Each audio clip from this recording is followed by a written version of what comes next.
1951 का साल था। दुनिया एक बड़े युद्ध के बाद धीरे धीरे संभल रही थी। बाहर सब कुछ शांत दिखाई देता था, लेकिन लोगों के अंदर की लड़ाइयाँ अभी खत्म नहीं हुई थी। क्योंकि कुछ जंग ऐसी होती हैं जो कभी सच में खत्म नहीं होती। ये कहानी है कस्तूरी की, एक छोटे से गांव की लड़की जो प्यार के साथ इंग्लैंड तो चली गई, लेकिन वापस कभी नहीं आ सकी। एक साधारण सा दिन था। गांव के लोग अपने काम में लगे हुए थे। तभी अचानक घोड़ों की तेज आवाज सुनाई दी। ब्रिटिश फौज गांव में आ चुकी थी। उनके आगे था एक अफसर, जनरल एल्बर्ट। उसकी चाल में सख्ती थी और आंखों में आदेश देने की आदत। लोग उसे देखते ही रास्ता छोड़ देते थे, लेकिन एक लड़की सीधे उसकी आंखों में देख रही थी। वो थी कस्तूरी। उसके चेहरे पर न डर था न झिझक, जैसे उसे फर्क ही नहीं पड़ता। जनरल ने पहली बार किसी को इस तरह सामने खड़े देखा था। उस दिन के बाद वो बार बार गांव आने लगा। धीरे धीरे बातचीत शुरू हुई और फिर वही हुआ जो अक्सर कहानियों में होता है। दो अलग दुनियाओं के लोग एक दूसरे के करीब आने लगे। कुछ महीनों बाद दोनों की शादी हो गई। गांव वालों को यकीन नहीं हो रहा था, लेकिन कस्तूरी ने बिना डर के अपना फैसला लिया। इंग्लैंड जाते समय एल्बर्ट ने उसे एक छोटा सा चांदी का लॉकेट दिया और कहा, जब तक यह तुम्हारे पास है मैं तुम्हारे पास हूं। पराई धरती इंग्लैंड, ठंडी हवा, अजनबी लोग और अजीब नजरें। कस्तूरी को जल्दी ही समझ आ गया, ये जगह उसे अपनाने वाली नहीं है।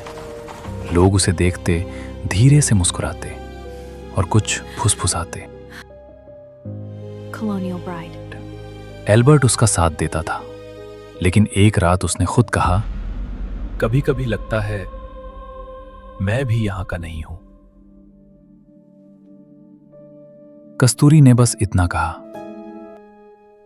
मैं भी तो नहीं हूं।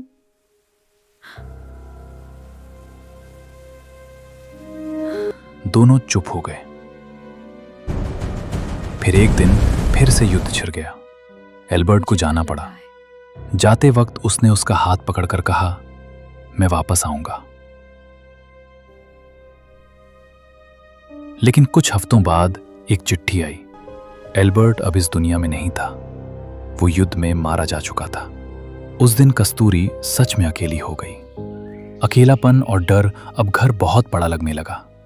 रातें और लंबी, खामोशी और भारी। पड़ोस के लोग उसे अजीब नजर से देखने लगे। एक आदमी अक्सर उसके घर के सामने खड़ा दिखाई देता। उसका नाम था ब्रायन। उसकी नजरें सीधी नहीं थीं, जैसे वो कुछ सोच रहा हो। एक दिन कस्तूरी ने देखा, उसके दरवाजे पर एक मरा हुआ कौवा टंगा हुआ था। उसने चारों तरफ देखा। थोड़ी दूर ब्रायन खड़ा था और हल्की सी मुस्कान उसके चेहरे पर थी। उस दिन कस्तूरी को पहली बार डर महसूस हुआ। वो रात तेज बारिश हो रही थी। रात काफी हो चुकी थी। दरवाजे पर जोर से दस्तक हुई। कस्तूरी ने दरवाजा खोला। ब्रायन खड़ा अकेली था। रहती हैं, सोचा मदद कर दूं। उसकी आवाज में कुछ गलत था। कस्तूरी ने दरवाजा बंद करना चाहा, लेकिन वो अंदर घुस आया। कमरे में संघर्ष शुरू हो गया। कस्तूरी ने मदद के लिए आवाज दी, लेकिन बारिश की आवाज बहुत तेज थी। टेबल पर रखा एक भारी मोमबत्ती स्टैंड उसके हाथ में आया। उसने पूरी ताकत से वार किया। पहली बार वो रुक सकती थी, दूसरी बार वो भाग सकती थी, लेकिन तीसरी बार उसने फैसला कर लिया। ब्रायन जमीन पर गिर चुका था। कमरे में सन्नाटा छा गया। कस्तूरी कांप रही थी। उसने अपनी इज्जत बचाई थी, लेकिन एक जान ले ली थी। उस रात उसने ब्रायन की लाश को तहखाने में दफना दिया। मिट्टी डाली, ऊपर से सीमेंट डाल दिया और खुद से कहा, अब सब खत्म। लेकिन असली डर तो अब शुरू हुआ था। तहखाने से हल्की सी आवाज आई, जैसे कोई अंदर से खटखटा रहा हो।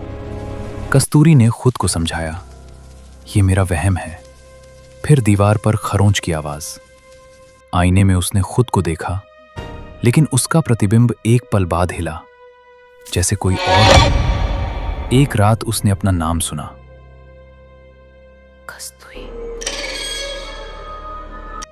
लेकिन उसने खुद कुछ नहीं कहा था। कभी कदमों की आवाज, कभी फौज की मार्च, कभी किसी की फुसफुसाहट। मुझे छुपाया, तुमने मुझे छुपाया। एक रात तहखाने का दरवाजा अपने आप खुल गया। ठंडी हवा ऊपर आई। कस्तूरी नीचे गई जहां उसने लाश दफनाई थी। वहां मिट्टी फटी हुई थी, लाश गायब थी, सिर्फ गीले पैरों के निशान जो सीढ़ियों की तरफ जा रहे थे। उसने पीछे किसी की सांस महसूस की। मैं यहीं हूं। वो पलटी, कोई नहीं था। दीवार पर सिर्फ एक शब्द लिखा था, अकेली। पुलिस रिकॉर्ड में ब्रायन नाम का कोई आदमी कभी लापता दर्ज ही नहीं हुआ, जैसे वो कभी था ही नहीं।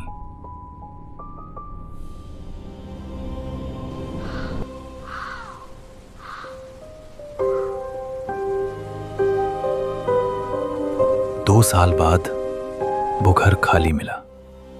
दरवाजे खुले थे, तहखाना फिर बंद था।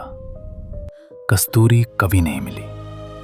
सिर्फ सीमेंट पर 3 हल्के निशान थे, जैसे किसी ने अंदर से 3 बार दस्तक दी हो। और मिट्टी में पड़ा था वही चांदी का लॉकेट। लोग आज भी कहते हैं 1951 की वो रात अभी खत्म नहीं हुई। कस्तूरी ने खुद को बचा लिया, लेकिन शायद अपना सुकून वहीं छोड़ दिया। कुछ दरवाजे बंद करने के लिए नहीं होते,